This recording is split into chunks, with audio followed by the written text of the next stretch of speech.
Hello friends, welcome back to Chitra science hub. हमारा आज का टॉपिक है absorption and transport of calcium. Calcium भी हमारा क्या है कि इसका भी कैल्शियम का भी प्रोमिनेंट रोल है हमारा बायोलॉजिकल प्रोसेसेस में। तो इसके बायोलॉजिकल प्रोसेसेस में इसका क्या रोल है ये हम नेक्स्ट वीडियोज़ में डिस्कस करेंगे। आज हम इसका एब्जॉर्प्शन किस तरह से होता है ये हम स्टडी करेंगे। पहले कुछ ब्रीफ इंट्रोडक्शन देख लेते हैं कैल्शियम के बारे में। Calcium is the most abundant mineral in the human body में मोस्ट अबंडेंट मिनरल है। ये आपका जो है मेजर कंस्टिट्यूएंट है किसका, बोन्स और टीथ का, और एक इंपॉर्टेंट रेगुलेटर है बहुत सारे एसेंशियल बायोलॉजिकल प्रोसेसेस से, जैसे मसल कॉन्ट्रैक्शन है, ब्लड क्लोटिंग है, न्यूरोमस्कुलर ट्रांसमिशन है। ये सब जो है बायोलॉजिकल प्रोसेसेस हम डिटेल में नेक्स्ट वीडियो में डिस्कस करेंगे कि वहाँ पे आपका कैल्शियम का कैसे रोल होता है आपका।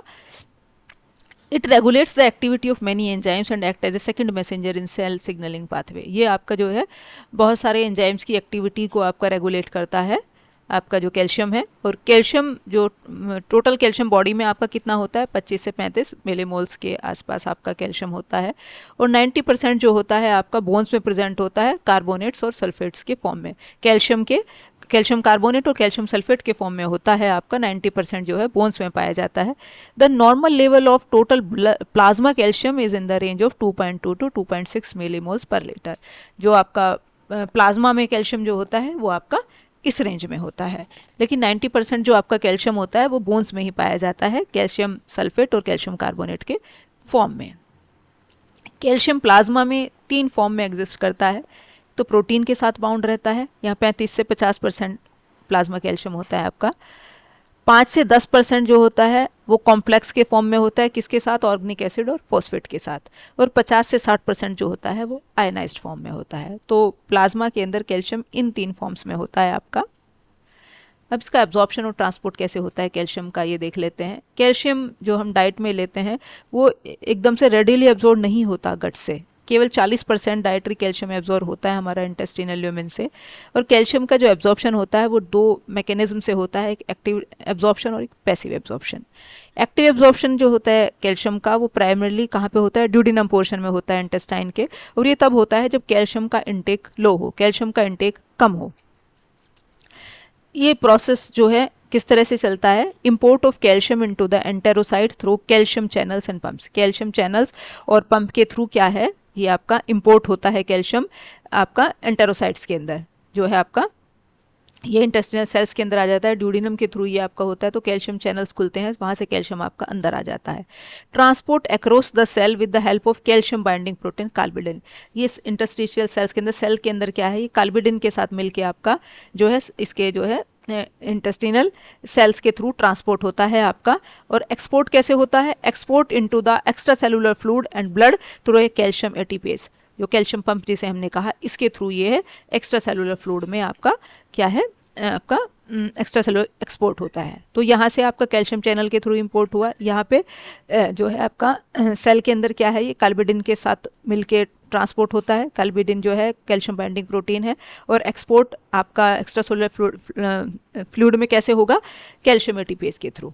ये कैल्शियम जिसे हमने कैल्शियम पंप भी कहा। अब कैल्शियम एटीपेज क्या है, कैल्शियम एटीपेज एक इंटीग्रल मेम्ब्रेन प्रोटीन है जो आपका 80% आपका जो है which constitute 80% of sarcoplasmic reticulum membrane protein. जो मतलब आपका 80% जो होता है किसका है, सार्कोप्लाज्मिक रेटिकुलम का मेम्ब्रेन प्रोटीन है आपका जो है। तो ये आपका एक इंटीग्रल मेम्ब्रेन प्रोटीन है बेसिकली आपका। Sarcoplasmic reticulum is a specialised compartment for calcium storage. क्या है सार्कोप्लाज्मिक रेटिकुलम, एक स्पेशलाइज्ड कंपार्टमेंट है आपका जहाँ पे कैल्शियम स्टोर रहता है। Calcium ATPase maintains a calcium concentration of 10 raised to the power minus 7 moles in cytosol compared with 1.5 into 10 raised to the power minus 3 mole in the sarcoplasmic reticulum। तो calcium की जो concentration cytosol के अंदर तो इतनी होती है और सार्कोप्लाज्मिक रेटिकुलम के अंदर इतनी होती है। सार्कोप्लाज्मिक रेटिकुलम बेसिकली क्या है, कंपार्टमेंट है जहाँ पे कैल्शियम स्टोर्ड रहता है। अब जो एक्शन क्या है, मैकेनिज्म ऑफ एक्शन क्या है एटीपेज का, तो साइकिल जो स्टार्ट होती है वो इसमें क्या है, 2 कैल्शियम बाइंड करते हैं और एटीपी बाइंड करता है एंजाइम के साथ। एंजाइम कौन सा आपका, जो ये इंटीग्रल प्रोटीन है कैल्शियम एटीपेज, जो इंटीग्रल मेम्ब्रेन प्रोटीन है, इसके साथ क्या है, 2 कैल्शियम बाइंड होंगे और क्या आपका एटीपी बाइंड होगा। ये 2 कैल्शियम बाइंड हो गए और एटीपी आपका बाइंड हो गया। तो साइकिल यहाँ से स्टार्ट होती है। नेक्स्ट स्टेप में क्या होगा, phosphorylation of the enzyme by ATP hydrolysis, ATP का हाइड्रोलाइसिस हो जाएगा तो आपका एडीपी अलग और ये फॉस्फेट ग्रुप आपका यहाँ जुड़ गया।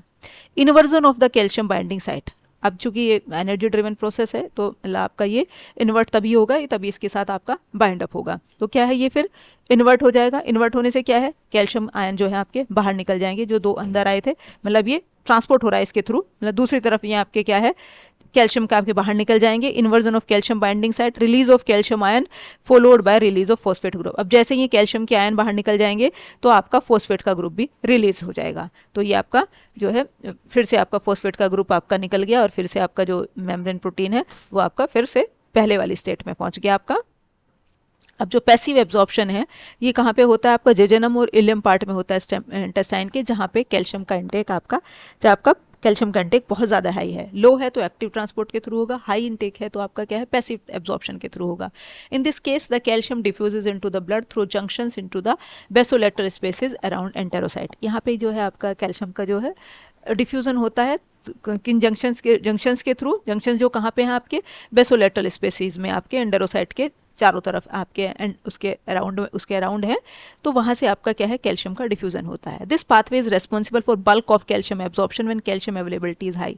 इस पाथवे के थ्रू आपका कैल्शियम बल्क में एब्जॉर्ब हो जाता है और ये आपका तब होता है जब कैल्शियम की अवेलेबिलिटी बहुत ज़्यादा हाई होती है। अब जो विटामिन डी का भी आपका प्रोमिनेंट रोल होता है कैल्शियम एब्जॉर्प्शन में, कैसे होता है, vitamin D increases the intestinal absorption of calcium by 2 ways. Calcium का एब्जॉर्प्शन जो है वो विटामिन डी की वजह से बढ़ जाता है और ये आपका 2 तरीके से होता है। It induces the synthesis of calbindin, calcium binding protein required for calcium transport. ये हमने भी पढ़ा था कि वो अब इंटरस्टिशियल सेल में ट्रांसपोर्ट किसके थ्रू होता है, एक आपका कैल्शियम बाइंडिंग जो आपका प्रोटीन है कार्बाइडिन, तो इसके सिंथेसिस को जो है वो विटामिन डी इंड्यूस करता है। It recruits calcium transporter to the cell surface and thus increases calcium absorption. और ये आपका कैल्शियम ट्रांसपोर्टर को भी ये रिक्रूट करता है आपका विटामिन डी, तो इसकी वजह से आपका विटामिन डी की वजह से जो है कैल्शियम का एब्जॉर्प्शन बढ़ जाता है। अब कैल्शियम का जो है बायोलॉजिकल प्रोसेसेस में क्या रोल है ये हम नेक्स्ट वीडियो में डिस्कस करेंगे। तब तक के लिए थैंक यू।